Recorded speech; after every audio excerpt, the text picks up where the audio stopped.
muscular from the back.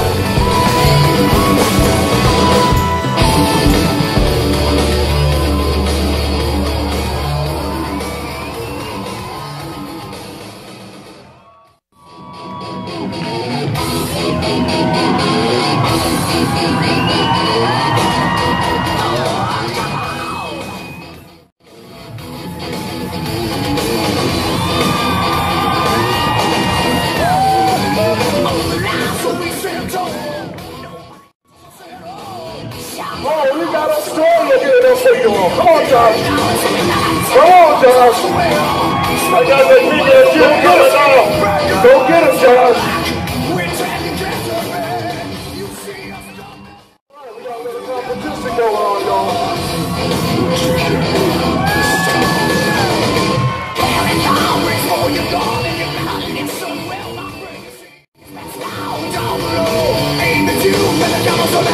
All right, now, come on.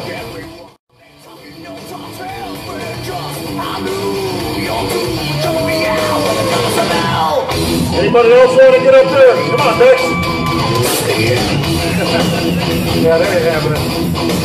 Folks, that's going to wrap things up this year.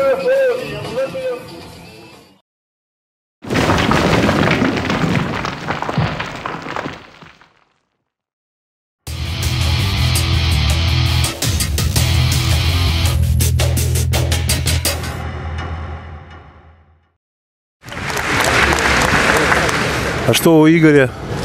Ну, у Игоря он весь порезанный до кости и ободранный. Вот. Восходящая звезда, как ее уже обозвали, бодибилдинга, Джошуа Ленартович, польского происхождения атлет. Так, ну что я хочу сказать. Производит он впечатление положительное. И вчера во время работы с Кевином Левроном, и сегодня улыбается, жизнерадостный. При этом и форма у него, скажем так, она есть. Ее не может не быть. Музыка прервалась, но тем не менее атлет работает дальше. Сбоку выглядит прекрасно. Да. Что у нас будет сзади? Сзади тоже супер. Первое сравнение однозначно. Очень красивый. Я имею в виду применительно к бодибилдингу, а не применительно к чему-либо другому. Выглядит очень хорошо. Вызывает положительные эмоции своим внешним видом. Кевин Леврон сделал все правильно, что пригласил именно его. Он дальше будет продолжить движение и на Арнольд Классик, и потом на Арнольд Классик в Австралию. Очень хорошо. Но есть проблемы. Они незаметны практически ни в одной позе, за исключением максимальная мускулистость и пресс-бедро. Есть проблемы. Но эти же проблемы были и у Рами, эти же проблемы были и у других атлетов. Так, Седрик. Седрик большой. Седрик красивый.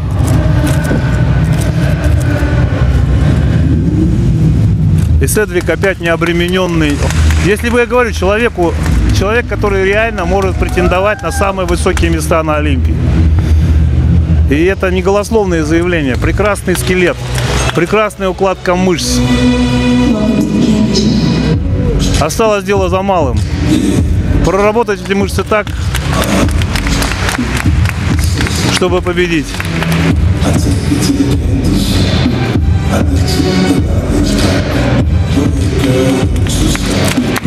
Музыку ему включили подходящую.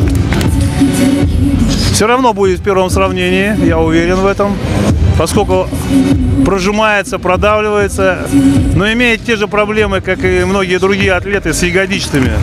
Зачем демонстрировать определенные вещи, которых бодибилдинг демонстрировать не должен.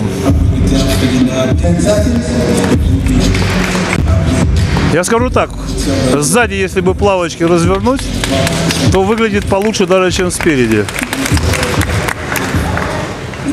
100% первый вызов.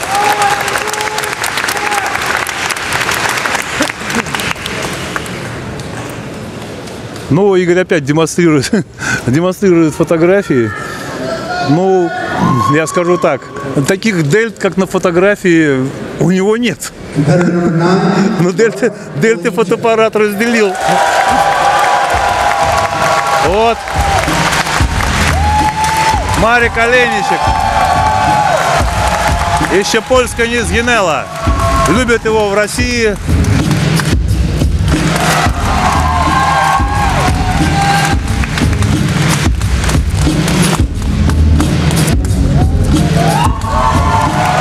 Это он делает на самом деле зря.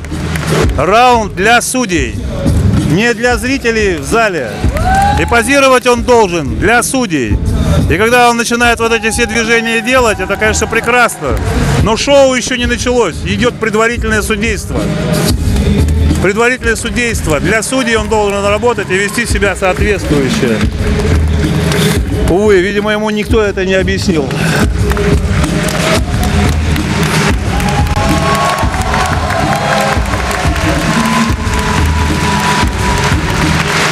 А что там на фото? На фото любит немножко пользоваться запрещенными вещами. О, еще один ветеран, еще один культурист, которого, я считаю, правильно сделал, что пригласил при любом раскладе сюда выступать Кевин Леврон. Ронни Рокель. Еще номер 10 у него. Ронни, если сейчас задние позы посмотрим, если с задними позами все хорошо, то будет бороться за самые высокие места. Дельтовидные, все у него аккуратненько, все красиво, но сзади, к сожалению, не досушен. Это не та форма, которую Ронни демонстрировал на Олимпиях, и не та форма, которую он демонстрировал осенью 2015 года.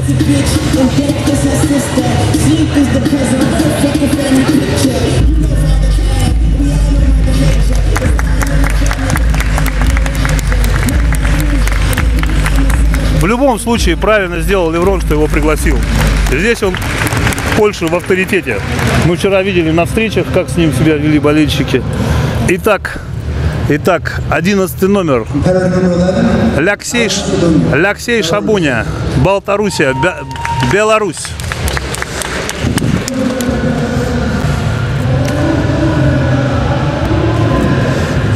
Леша должен себя четко сделать все, что написано в правилах.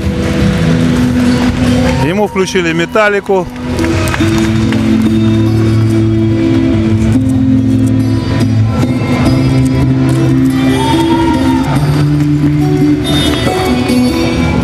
Хороший 11 номер.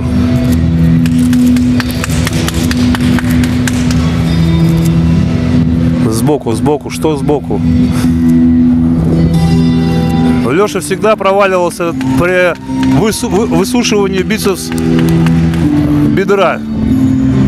Просто его не было. Сейчас, в принципе, что есть.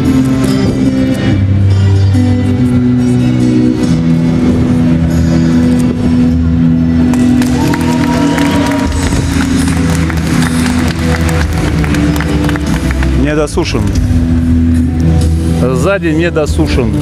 Я могу сказать, что все хорошо, но я этого не буду делать. Спереди прекрасно выглядит. Дельты больше размера головы, причем и руки, и дельты, и спина в качестве. Но, к сожалению, все, что, да, здесь невероятное качество. Ну, я так понимаю, 12 номер — это последний участник. Скажем так, AC/DC ему уже поставили, TNT. Я так понимаю, это победитель турнира.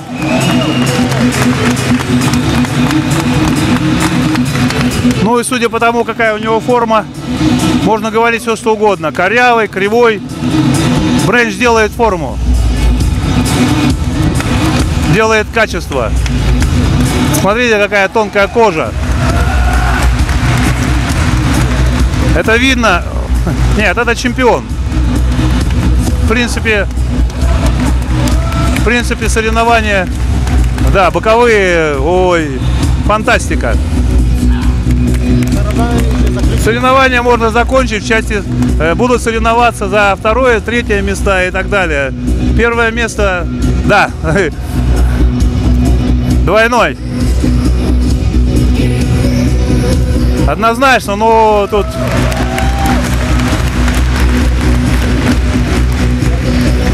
Я говорю, слова не нужны, смотрите в камеру, потом будут еще фото. Фото будут вообще суперские.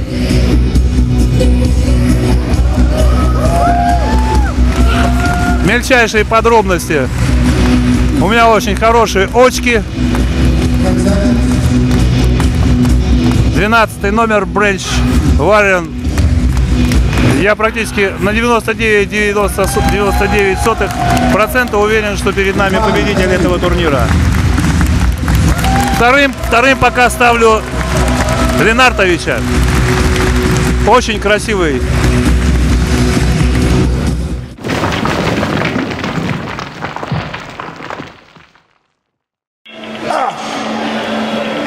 MD Supplement Superstore, #1.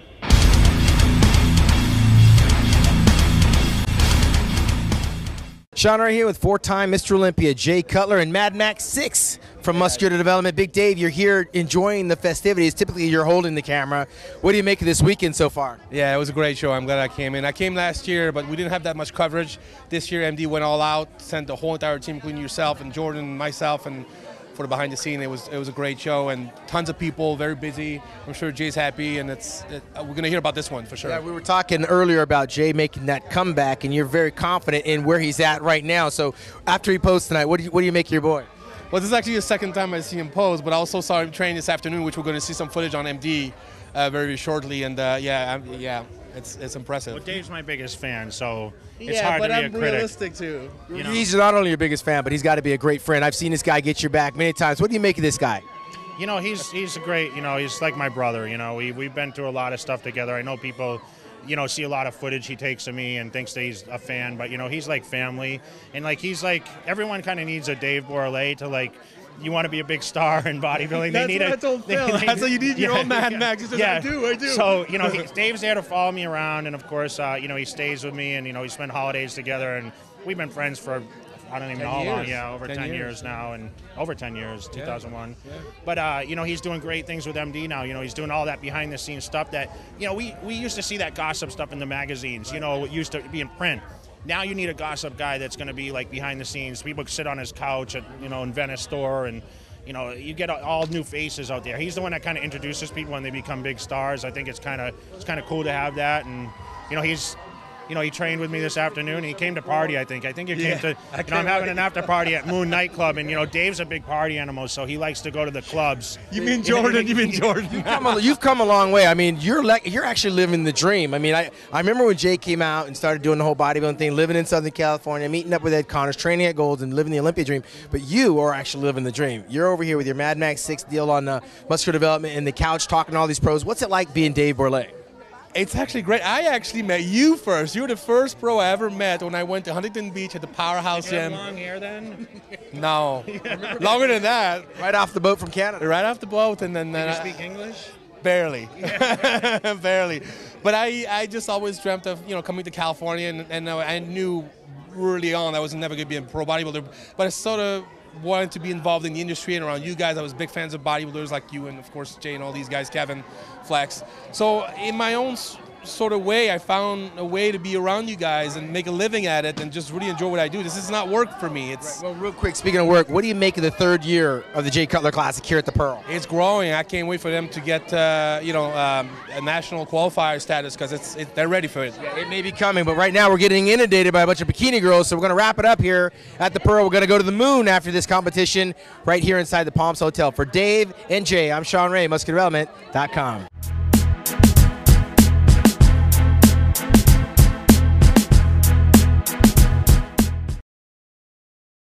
Shawn Ray, Flex Wheeler, and Dorian Yates here moments after the athletes meeting at the 45th annual Mr. Olympia competition. King Dorian, I'm going to start with you. You're the winner of this contest for 6 times and a first-time runner-up. First-time runner-up back in. First-time runner-up. Can I borrow one of your trophies? Your first time at the Olympia was in 1991. You lost to totally Lee Haney. Yeah. You went to Helsinki, Finland, and you won there in 92. You turned around and you beat Flex Wheeler's ass in 93 in Atlanta. And I beat you. And you beat me. So it is the 45th year. And Dorian, you came all the way in from England. We've got some pretty deep athletes in this competition. People are really excited about this one, more so almost since 1998 when Ronnie Coleman came in and upset the apple cart. Dexter Jackson, the defending champion. Is this a title that's kind of slippery in his hands with the heels of Kai Green and Jay Cutler and some of these other guys? He's got a hell of a lot of competition this year. It's probably the most open Olympia since I can remember, ever, really. It doesn't seem to be a real criteria this year. You got 4 or 5 guys there that could potentially win the contest depending on what shape they come in. So I think it's exciting for the fans. Flex, the landscape has changed dramatically. Back when we were going against Dorian and Ronnie Coleman, it seemed to be almost a foregone conclusion because we couldn't outmuscle these guys.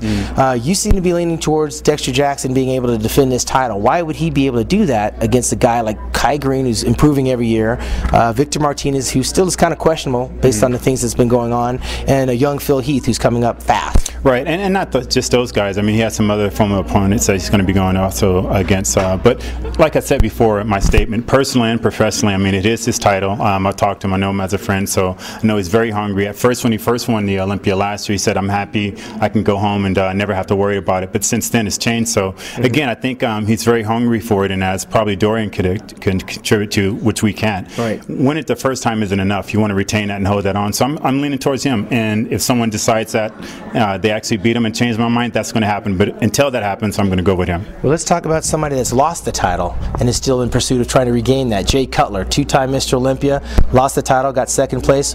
Where does he fit in the landscape of all this stuff with these guys that are so deep in talent this year?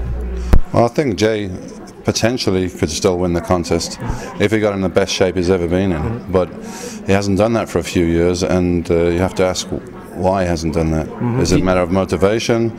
Maybe if it was motivation now, he's going to be motivated, he's been beaten. Or is it just, he just can't get it together? Well, let's talk to somebody that knows a thing or two about getting 2nd place, 3 times 2nd place in the Mr. Olympia. Is he hungrier now that he's lost the title, or is it going to be a little bit more competitive because he got the genetic freaks to go up against and get this back? You know what, like Dorian said, I think it's honest that this is probably the most wide open Olympia that it's been in history. And you know what, the talent, the arsenal that he's going against it's a new age of muscle and everything. I mean, me personally, it would be great for him to win. Again, I'm sure he would love that. But in all honesty, the guys that he's going against, the field is so much more heavier with guys who have just as much muscle as him but better condition and possibly can display themselves better. So the likelihood of that happening now, I think, is a lot slimmer because before he just had to deal with Dexter. But now, like you said, he has a Kai Green and he has a Victor who's coming back again. So I think that likelihood of that happening is like a lot slimmer and probably losing grip each time that he competes. So where does that leave our tall guys? Tony Freeman, Dennis Wolf, these are 6-footers. Are they going to be able to do battle with guys like Phil Heath and Dexter that are a little bit more put together? I think Tony maybe is going to have a hard time because for his frame, he probably still needs some more muscle. And at his age, he's in his 40s now, and he has a pec tear. I don't know how that's affecting his training, but it's going to be very difficult. Dennis Wolf, tons of potential, big frame, so if he's put on some more size, he's going to be dangerous. Well, speaking of age, Flex, we got a lot of guys that are 40 plus this year. We know Troy Alves will be 43 this weekend. Durham Charles was 41 years old. Dennis James, who just won the Tampa and also the Europa, he's also 40. What does that say for bodybuilding? Are the careers getting longer because these guys are sticking around longer, or are there just not enough young guys able to compete with these guys with more maturity. No, I don't think it's a factor going into the show. I mean, some guys can defy the age of time and stuff like that. Dennis and those guys obviously can do that, but everyone aren't able to do that. Like we were talking before, Lee Haney retired at the age of 31, and it was a rightful time for him to be able to do that. But these guys are just super exceeding that, so I don't think it's an age game, and those guys are proving that. Like before when they said, you know, you're getting too old to compete, but I don't think that's the case. Well, let's talk about someone that's interesting in the posing aspect. Obviously, Kai Green is head and shoulders above a lot of the guys. I mean, not literally, right? When he head and shoulders on the headstand. Right. But like Melvin Anthony, he just got 4th place 2 weeks ago in Atlantic City. What's a guy like him do? He was 6th place 2 years in a row, and now he's coming off of 4th place only 2 weeks ago. That's going to be difficult because the competition the depth is there now, you know. Whereas before there was probably 2 or 3 guys that can win it. Now there's 5 or 6. So I think he's going to have a hard time getting higher than the top 10, you know. What's your opinion on all these guys qualifying to compete in the Mr. Olympia? You got the top 6, then you got top 5 at the Ironman, top 6 at the Arnold, top 5 in New York. We've got a lot of guys qualifying for this show, but it seems like there's only a handful of guys that are actually in contention. Silvio Samuel won the Pro Ironman back in January. Where does a guy like him wind up in the contest with this deep? Again, it's going to be hard. I mean, for him to get in the top 10 now is going to be difficult. There's such a depth of quality there. Well, Flex, what do you think about that? I mean, we had Troy Alves win the Orlando Pro, Dennis James won the Europa Pro and the Tampa Pro. We've got all these other guys winning these smaller shows. They come to the Olympia, and it seems like it's going to be hard to make the top 10. Well, it just honestly shows how the competition is now. It reminds me back in the days of, you know, Mike Chrisman and Ron Love.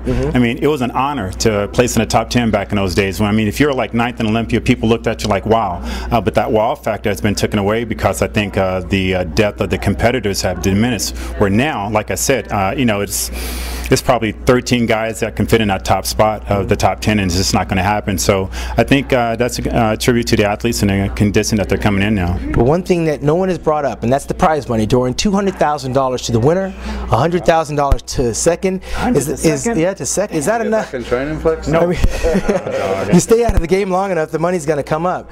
Do you think it weighs heavy on the minds of any of these guys, like Dexter Jackson, who won $375,000 in prize money a year ago? Is the title more prestigious, or is that check very important right now? I guess it depends on the individual. I was always competing for the title, and the check was secondary. I think if you just start doing it for the money, then you're losing some of the hunger that you need to really push yourself to the limit. So I think the title's the most important thing. Well, Flex, you always competed for the money. You got 4 Arnold Classic championships, $100,000 apiece. What does it represent to you in terms of bodybuilding now that they're actually increasing the prize money? And mind you, they're really only increasing it at the top, because the bottom guys this year are going to make $2,000 less than they made last year for getting here. Well, like yourself, I've always felt that bodybuilding is sad, the amount of money that we make. Every other sport in the world has to come into our world to be able to get in shape, whether you're a boxer, a swimmer, whatever. You have to come into our world to be able to get in shape to do your own craft. The prize money is great. I still think it's way too low. I mean, I did always look at prize money when I went to the show, but that didn't stop me from wanting to win. Obviously, if you won, then you got the higher prize money. So, you know, it really is a winner take all. Oh yeah, definitely. But at the end of the day, you know, when you're retired like we are now, and the prize money's gone, and the award's still standing up there, right. So I can understand that. But back in the heat of the battle, that's what drove me. I mean, that's what paid my bills and stuff like that. So that's what I was focused on. Well, in the 44-year history of the Mr. Olympia, there's only been 11 champions. You've got 6 of those titles. Do you think we're going to have a new champion this Saturday night, or do you think it's up for grabs? I would definitely put money on a new champion. I don't know who it's going to be. Okay. My best guess is it's going to be Kai or Phil Heath. Kai or Phil Heath, which I'm going to go with you on that, Flex. I would say it would be Dexter or Phil Heath. Who will be the surprise, Dorian? I mean, somebody's got to come in this show and surprise everybody. Who do you think that's going to be? I mean, it could be Dennis Wolf, because I think last year he was well below his potential. He was actually better the year before. Right. So now if he's rectified those mistakes, and I hear he's 10, 12 pounds heavier, which his frame can take, then he could be a surprise. And Flex, we saw Darren Charles said he's 245 pounds. He's never been that heavy in his life. Actually, he's off-season at that weight. He's 245. What do you think about that? You know, I think it's just, again, it's showing how bodybuilding has changed. Where, you know, shape and just having a little bit of muscle isn't going to go these days. So, you know, I remember I heard you asking him, did you ever think you'd weigh that amount? And he said no, but it's just the way it is now. You need to have size, shape, and to be able to display that to be able to compete in these days. You know, I want to ask Dorian a question. Do you think out of the top guys who are in a running for the Olympia Championship, if they were working with you, do you think you'd be able to help them achieve that and be a definitive champion come Saturday? Well, you know, everybody has to have a different approach. So maybe my approach wouldn't work for everybody else. Physically and mentally, we're all different, you know. Yeah, well, we got 48 hours to find out what's going to happen. Friday night's the prejudging. They've got to hold that until Saturday night. I found out that they're going to judge each night equally, where some people thought, you know, Saturday night it's a foregone conclusion. We're going to find out what the judges do. I'm going to go with Dorian here with Kai or Phil Heath. You're going to stay with the defending champion? I'm going to stay with Dexter or Phil Heath. Okay, well, this is the first year, Dorian, in the 44-year history of the Mr. Olympia that Ben Weeder, who passed away last year, is not going to be with us. So we want to give a shout out to the Ben Weeder family. On behalf of Flex Wheeler, Dorian Yates, I'm Shawn Ray from MuscularDevelopment.com. Ray and Flex Wheeler, we would huddle up backstage and we would be like, all right, dude, you take him from that side, I'm going to take him from this side. And no, Shawn, you were small. You get in front of him to block every freaking post on the post. We'll push him over. Let's just try to give him hell. But yeah, man, we really would do that. But Dorian Yates he's the reason why Kevin Levrone even exists today, because he pushed the bar for me. And I want to say thank you, brother, because you're a fierce competitor, and that's something that the sport really does miss today. Well, you know, thanks. Well, I look at it like this, you know, like you're only as good as the guys that you beat, right? And I believe that period in the 90s was the most competitive period. I mean, all the guys I've beaten, you're all legends in your own right, you know. So, thanks, man. I mean, you know, you got Kevin Levrone, Shawn Ray, Flex Wheeler, NASA, Paul Dillette. I mean, that was depth of competitors where if you were off, there's 5 or 6 guys there that, you know, can whip your ass if you're not careful. Now it seems that there's always like maybe 2 guys, 2 or 3 guys that can be competitive, where on that day it could have been anybody. As far as who finished second to me, Kevin, you finished second to me, Shawn finished second to me, Flex finished second to me, and NASA finished second to me. So there's all those guys that could have at some point taken me down. You know? Well, we know we're getting old. We just keep reminiscing about the 90s. Who's got a question? I'm going to be working my way around with Mike. Yeah, no problem, man. Guys, you're obviously all legends yourself from the 90s. I'd like to ask, the physiques that you looked up to, like maybe the likes of Frank Zane and Arnold Schwarzenegger, do you prefer their type of physiques to the ones nowadays of like Kai Green, Ronnie Coleman? Are you addressing that to me? To all of you. Okay. The guys that I looked up to, actually, when I was starting, I mean, Arnold was before me, so Arnold's Arnold, and I saw Pumping Iron, and, you know, Arnold's great and everything, but it was a little later when I came into it, and the guys that I admired, maybe that's why I kind of went that route, were the guys who were very massive and powerful and strong. Tom Platz, I mean, he came over here and did seminars. Tom Platz was phenomenally popular because of his personality as well, and his like passion and enthusiasm for the sport. And I think that's something that I don't really feel it anymore. You know, I don't hear that passion. I saw Tom Platz do a seminar, and he said, you know, my goal with my physique is not to be nice and pretty and like Frank Zane.